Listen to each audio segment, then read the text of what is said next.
नमस्कार, स्वागत है आपका न्यूज़ लॉन्चर पर। मैं हूं अशोक वानखेड़े। लेकर आया हूं आपका अपना कार्यक्रम द एक्स-रे। एक खबर, बीजेपी ने अपने 2 विधायकों को पार्टी से निकाल दिया, दल विरोधी गतिविधियों का कारण बताया। अब ये खबर मुझे एक्स-रे से देखने के लिए मजबूर करती है, क्योंकि बीजेपी में इतनी अराजकता हो जाए कि अब विधायक सुनते ही नहीं तो उनको निकालना पड़े, तो फिर खबर बड़ी है। क्योंकि बीजेपी 2014 से खासकर उन 2 लोगों के हाथ में, उनके आयरन फिस्ट में, लोहे के पंजे में जकड़ी हुई है, जहां विरोध, सवाल पूछना या अपने खुद के मन की बात करना भी गुनाह है। वहां पार्टी के खिलाफ इतने बोलने वाले विधायक कहां से आए? खबर कर्नाटक की है। सोमशेखर यशवंतपुर और हेब्बर येल्लापुर विधानसभा से बीजेपी के टिकट पर चुने गए थे। दोनों को बीजेपी ने बाहर का रास्ता दिखा दिया है। कर्नाटक में बीजेपी ने अपने 2 विधायक को पार्टी से बाहर का रास्ता दिखा दिया। बीजेपी की तरफ से एसटी सोमशेखर और ये शिवराम हेब्बर को पार्टी से निकालने की वजह उनके तरफ से कथित रूप से अंजाम दी जा रही है दल गति विरोधी दल विरोधी गतिविधियों को बताया गया है। दोनों नेताओं को बीजेपी के बाहर किए जाने की जानकारी कर्नाटक के बीजेपी के अध्यक्ष बीवाई विजेंद्र ने दी। उन्होंने बताया कि पार्टी हाईकमान ने काफी सोच विचार करने के बाद यह फैसला लिया और सोमशेखर यशवंतपुर और हेब्बर यल्लापुर विधानसभा से बीजेपी के यानी सोमशेखर यशवंतपुर विधानसभा से और हेब्बर यल्लापुर विधानसभा से बीजेपी के टिकट पर चुने गए थे। ये दोनों विधायक कई बार अपने बयानों से पार्टी को शर्मिंदगी महसूस करवा चुके हैं। सोमशेखर और हेबर 2 साल 2019 में बीजेपी में शामिल हुए थे, 2 साल पूर्व। ये दोनों उन 14 विधायकों के गुट का हिस्सा है जिन्होंने एचडी कुमारस्वामी की सरकार गिराई थी। अब सोमशेखर जो है, वो 66 साल के सोमशेखर ने कांग्रेस पार्टी से अपना सियासी करियर की शुरुआत की। वह यशवंतपुर विधानसभा से 3 बार के विधायक है। सोमशेखर पहले सिद्धारामैया के करीबी माने जाते थे। उन्होंने साल 2004 में उत्तराहल्ली विधानसभा सीट पर अपने पहले चुनाव में हार का सामना करना पड़ा। परिसीमन के बाद सोमशेखर ने साल 2008 में कांग्रेस के टिकट पर यशवंतपुर से चुनाव लड़ा, लेकिन वह हार गए। इसके 5 साल बाद वह कांग्रेस से टिकट पर चुनाव जीते और फिर 2018 में उन्होंने इस सीट को फिर से जीत लिया।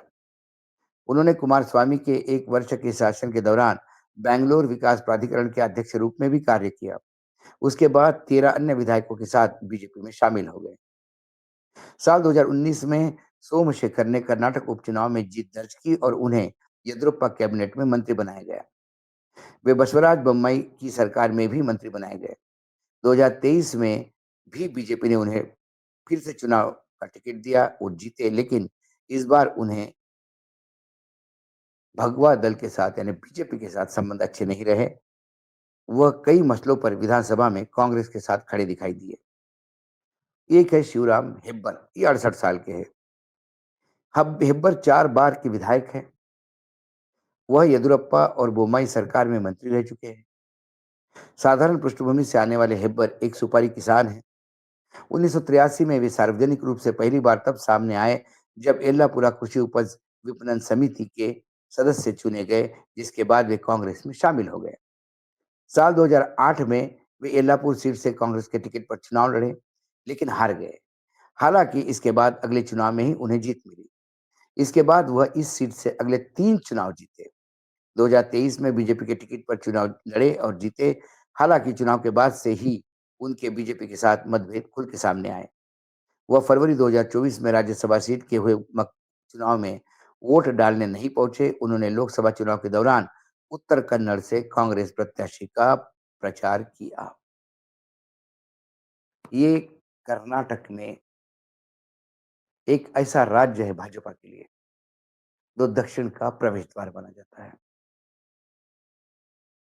भाजपा काऊ बेल्ट यानी उत्तर भारत की पार्टी मानी जाती है, लेकिन उन्होंने असम, ओडिशा और नॉर्थ ईस्ट के राज्यों पे कब्जा कर पूर्व में भी अपनी धाक जमाई। पूर्व, उत्तर, मध्य, यहाँ भाजपा ने अपनी पहचान बनाई। यदि आप उत्तर की बात करें, तो पंजाब यदि छोड़ दें, जहाँ भाजपा बहुत कमज़ोर है, नहीं तो जम्मू कश्मीर से लेके असम, उड़ीसा, फिर बिहार, उत्तर प्रदेश, दिल्ली, उत्तराखंड, हिमाचल, राजस्थान, हरियाणा, मध्य प्रदेश, छत्तीसगढ़, महाराष्ट्र, गुजरात, नर्मदा पार भी यानी मध्य भारत में भी उन्होंने अपनी जगह बनाई। तेलंगाना, कर्नाटक, आंध्रा, तमिलनाडु और केरल इ और बंगाल पूर्व में, ये किले हैं जो उनके काबिज़ नहीं हो पा रहे हैं। तमिलनाडु में उनकी सरकार आती है, जाती है। तमिलनाडु में येदियुरप्पा को ठिकाने लगाने का प्रयास किया और उसका खामियाज़ा भाजपा बार-बार भुगत रही है। इस बार फिर येदियुरप्पा को उन्होंने बहुत इज़्ज़त देने का प्रयास किया, लेकिन कहते हैं ना कि जो बूँद से जाती है, वो हौद से नहीं आती। और ये जो आयाराम-गयाराम संस्कृति है, जिसको 2014 के बाद खासकर बहुत ज़्यादा झुकाव जिसका बीजेपी का रहा है। कई बार संघ चालक भागवत जी ने ये बात भी कही कि भारतीय जनता पार्टी में जो बाहर के लोग आते हैं और हम सरकारें बना रहे हैं, क्या वो भारतीय जनता पार्टी की विचारधारा में ढलते हैं या भारतीय जनता पार्टी की विचारधारा को धूमिल करेंगे? और धीरे-धीरे भारतीय जनता पार्टी की विचारधारा धूमिल ही होते आ रही है। महाराष्ट्र के उदाहरण लें तो महाराष्ट्र में इतनी बड़ी बीजेपी हो गई है कि एक ओरिजिनल बीजेपी है जिसमें मोदीनिष्ठ बीजेपी, संघनिष्ठ बीजेपी है। बाकी एक कांग्रेस बीजेपी है, कांग्रेस से आए हुए। एक राष्ट्रवादी कांग्रेस बीजेपी है जो राष्ट्रवादी से आए हैं। एक शिवसेना बीजेपी है जो शिवसेना से आए हुए हैं। एक एमएनएस बीजेपी है जो एमएनएस से आए हैं, महाराष्ट्र नवनिर्माण सेना से, राज ठाकरे। यही हाल कर्नाटक में है। कर्नाटक में जब कांग्रेस की सरकार थी, तो उस सरकार को गिराया गया और फिर येदियुरप्पा जी ने सरकार बनाई। फिर अगली बार जब सरकार बनी तो फिर कांग्रेस ने कुमारस्वामी को समर्थन देके सरकार बनाई। लेकिन फिर बीजेपी ने कुछ लोग तोड़े, 13 लोग तोड़े। उनमें से एक वो सज्जन हैं जिन्हें अब पार्टी से निकालना पड़ा। क्योंकि ये बेसिकली कांग्रेस से हैं। बीजेपी में अपने प्रॉफिट के लिए आए थे सोमशेखर। ये अपने फ़ायदे के लिए आए थे। जब तक फ़ायदा मिला तब तक बीजेपी के साथ रहे। जब उन्हें लगा कि बीजेपी अब उनके किसी काम की नहीं है, तो फिर उन्होंने वापस कांग्रेस की भाषा बोलने लगे। तो कुल मिलाकर कर्नाटक में भाजपा यदि कंटिन्यूअसली अपने कैडर के साथ समय का इंतज़ार करती, तो फुल फ्लेज सत्ता में इस तरह से आती, हो सकता है सालों सत्ता से बाहर नहीं जाती। लेकिन सत्ता की जल्दीबाज़ी, सत्ता का मोह इतना ज़्यादा है कि फिर कोई भी पार्टी में शामिल होता है, व्यभिचारी, भ्रष्टाचारी, दुराचारी, सबको गले लगाकर सरकार बनाने का प्रयास जो होता है, आँकड़ा पूरा होना चाहिए। जब आप मैथमेटिकल कैलकुलेशन करने लगते हैं, तो फिर आपकी केमिस्ट्री बिगड़ जाती है।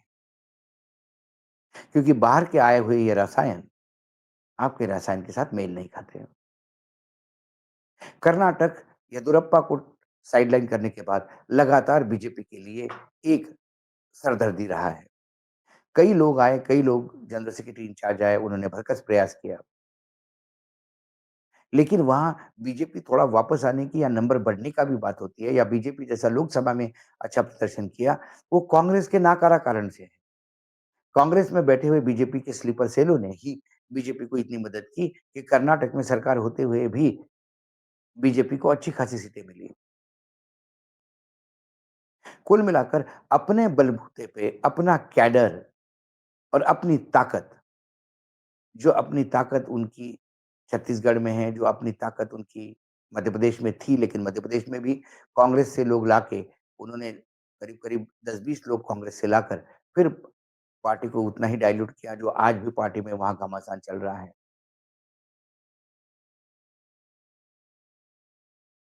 इसी बात को लेके कर्नाटक एक ऐसा राज्य है, जहाँ 2 विधायकों को उनको निष्कासित करना पड़ा। इसका मतलब नरेंद्र मोदी और अमित शाह इनकी एक आयरन लोहे की ग्रिप, लोहे की पकड़, लोहे जैसी पकड़ होने के बावजूद भी यदि वहाँ ये स्टेप लेनी पड़ती है, इसका मतलब बहुत सारी चीज़ें हाथ से निकल गई, ऐसा दिखाई देता है।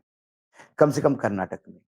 वही हाल मध्य प्रदेश में भी है, क्योंकि जहाँ-जहाँ रबर स्टैम्प चीफ मिनिस्टर है, चाहे मध्य प्रदेश हो, चाहे छत्तीसगढ़ हो, चाहे राजस्थान हो, चाहे ओडिशा हो, वहाँ पार्टी में स्थापित पार्टी का कैडर ही अब नाराज़ी व्यक्त कर रहा है, क्योंकि अनएक्सपीरियंस्ड लोग जिनको सत्ता सँभालने नहीं आती, ऐसे ऐसे लोगों के हाथ में यदि सत्ता दे, तो फिर प्लेन क्रैश होना तय है। कर्नाटक से शुरुआत है और कितने राज्यों में कितने लोगों को निकाला जाएगा, ये तो समय बताएगा। लेकिन शुरुआत हो चुकी है। आज एक्स-रे में इतना ही। कल फिर आता हूँ किसी विषय के साथ, तब तक के लिए नमस्कार। देखते रहिएगा न्यूज़ लॉन्चर।